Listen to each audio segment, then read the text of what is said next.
ಬೆಳಗಾವಿಯ ಪ್ರತಿಷ್ಠಿತ ವೇಗಾ ಹೆಲ್ಮೆಟ್ ಕಂಪನಿಯಿಂದ ಪಾಲಿಕೆಗೆ 7 ಕೋಟಿಗೂ ಅಧಿಕ ರೂಪಾಯಿ ತೆರಿಗೆ ವಂಚನೆ ಮಾಡಿರುವ ಕುರಿತು ಸಮಗ್ರ ತನಿಖೆ ನಡೆಸಿ ಅದನ್ನು ಭರ್ತಿ ಮಾಡಿಸಿಕೊಳ್ಳಬೇಕು ಎಂದು ಮೇಯರ್ ಮಂಗೇಶ್ ಪವಾರ್ ಸೂಚನೆ ನೀಡಿದರು.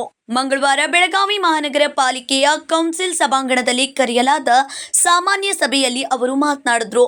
ಪಾಲಿಕೆಯ ಸದಸ್ಯರು ಈಗಾಗಲೇ ಚರ್ಚೆ ನಡೆಸಿದ್ದಾರೆ. ಕಾನೂನು ಪ್ರಕಾರವಾಗಿ ಪಾಲಿಕೆಗೆ ಬರಬೇಕಾದ ತೆರಿಗೆಯನ್ನು ಭರಿಸಿಕೊಳ್ಳಬೇಕು ಎಂದು ಸೂಚಿಸಿದರು. ಆಡಳಿತ ಪಕ್ಷದ ನಾಯಕ ಹನುಮಂತ ಕೊಂಗಾಲಿ ಮಾತನಾಡಿ, ವೇಗಾ ಕಂಪನಿಯವರು ಹೊಂದಾಣಿಕೆ ಮಾಡಿಕೊಳ್ಳಲು ಬಂದಿದ್ರು. ಅದನ್ನು ಹೊಂದಾಣಿಕೆಗೆ ಅವಕಾಶ ಕೊಡದೆ ನೇರವಾಗಿ ತೆರಿಗೆ ಪಾವತಿಸಿಕೊಳ್ಳಬೇಕು ಎಂದರು. ಅವ್ರಿಗೆ ಎಲ್ಲ ಸೆಟಲ್ಮೆಂಟ್ಗೆ ಮತ್ತು ಒಂದು 6 ತಿಂಗಳ 7 ತಿಂಗಳ ಟೈಮಿಂಗ್ ಕೊಡ್ರಿ. ಬಡ್ರ ಅದಾರ ದುರ್ಕೊಂಡು ತಿಂತಾರ. ಮಹಾನಗರ ಪಾಲಿಕೆನಾಗ ಆಸ್ತಿ ವೇಗಾ ಹೆಲ್ಮೆಟ್ ವೇಗಾ ಹೆಲ್ಮೆಟ್ ಒಂದು ಬೆಳಗಾವಿನಾಗ ಅಂದ್ರೆ ದೊಡ್ಡದೈತಂತ ಹೇಳ್ರ ಅವ್ರು. ಮತ್ತೆ ಟ್ಯಾಕ್ಸ್ ಯಾಕೆ ತುಂಬವ್ರ? ಟ್ಯಾಕ್ಸ್ ತುಂಬಬೇಕಲ್ಲ, ಅದು ಟ್ಯಾಕ್ಸ್ ತುಂಬಬೇಕು. ವೇಗಾ ಹೆಲ್ಮೆಟ್ ಒಂದ ದೇಶಕ್ಕೆ ಕಳಿಸಲ್ಲ, 7 ದೇಶಕ್ಕೆ ಕಳಿಸ್ತಾರ. ಪಾಲಿಕೆ ಸದಸ್ಯ ಶಾಹೀನ್ ಪಠಾಣ್ ಮಾತನಾಡಿ, ವೇಗಾ ಕಂಪನಿ ದೊಡ್ಡ ಕಂಪನಿ ಇದೆ. ಅಲ್ಲಿ ಬೆಳಗಾವಿ ನಗರದ ಜನರು ಉದ್ಯೋಗ ಮಾಡುತ್ತಿದ್ದಾರೆ. ಅವರಿಗೆ ಕಾಲಾವಕಾಶ ಕೊಡಬೇಕು ಎಂದು ಸಭೆಗೆ ತಿಳಿಸಿದ್ರು.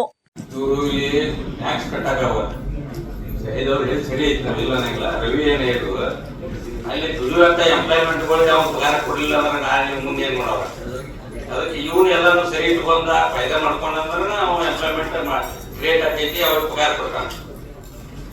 ಅದಕ್ಕೆ ನೀವು ದಯವಿಟ್ಟು ಈಗ ನಿಮ್ ಕಡೆ ಬಂದಾಗ ಅಂತವ್ರ ನಮ್ಮಲ್ಲಿ ಬಂದಿದ್ರು ಕಮಿಟಿಯಲ್ಲಿ. ಬಟ್ ಅದನ್ನ ನಾವು ಸೀಟ್ ಬಿಟ್ಟು ಹೋಗಕ್ಕೆ ಚಾನ್ಸು ಇಲ್ಲ, ನಮ್ ಪವರ್ಸ್ ಇಲ್ಲ. ಕೋರ್ಟ್ ಏನು ಡಿಸ್ಟ್ರಿಕ್ಟ್ ಕೋರ್ಟ್ನಾಗ ಅವ್ರಿಗೆ ಇದಾಗೋದು ಬರ್ತಾರೆ, ನಮ್ಮಲ್ಲಿ ಪವರ್ಸ್ ಇಲ್ಲ.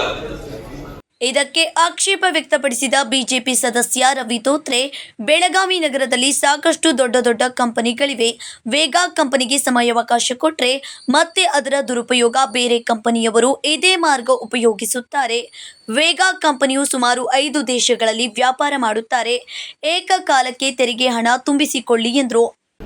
कुछ टीम लास्ट टाइम भी बोले थे हम कि कुछ एक कमेटी बना के कुछ पैरेलल कुछ हो सकता है, टैक्स कलेक्शन थोड़ा टाइम दिया जा सकता है, कुछ भी हो सकता है. ಏನಾರ ಮಾಡಕ್ ಬರ್ತಿದ್ರೆ ಮಾಡಿ सुनने ಅದು एक्शन तक ಎಲ್ಲ वो बंद करने के बाद में हमको भी कुछ उसका बेनिफिट मिलने वाला नहीं. अटैच करने के बाद में वो अटैच करके रख के लेने का जब यूज में आया तब यूज में आया.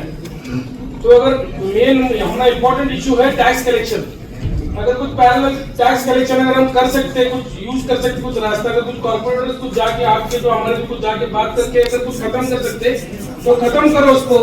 ಕಂದಾಯ ಇಲಾಖೆಯ ಉಪ ಆಯುಕ್ತೆ ರೇಷ್ಮಾ ತಾಳಿಕೋಟೆ ಮಾತನಾಡಿ, ಈಗಾಗಲೇ ವೇಗಾ ಕಂಪನಿಗೆ ನೋಟಿಸ್ ನೀಡಲಾಗಿದೆ. ಶೀಘ್ರದಲ್ಲಿ ಬಾಕಿ ತೆರಿಗೆಗೆ ಹಣ ಭರಿಸಿಕೊಳ್ಳಲಾಗುವುದು ಎಂದರು. Vinod Kolkar, KMM Kannada news, Belagavi.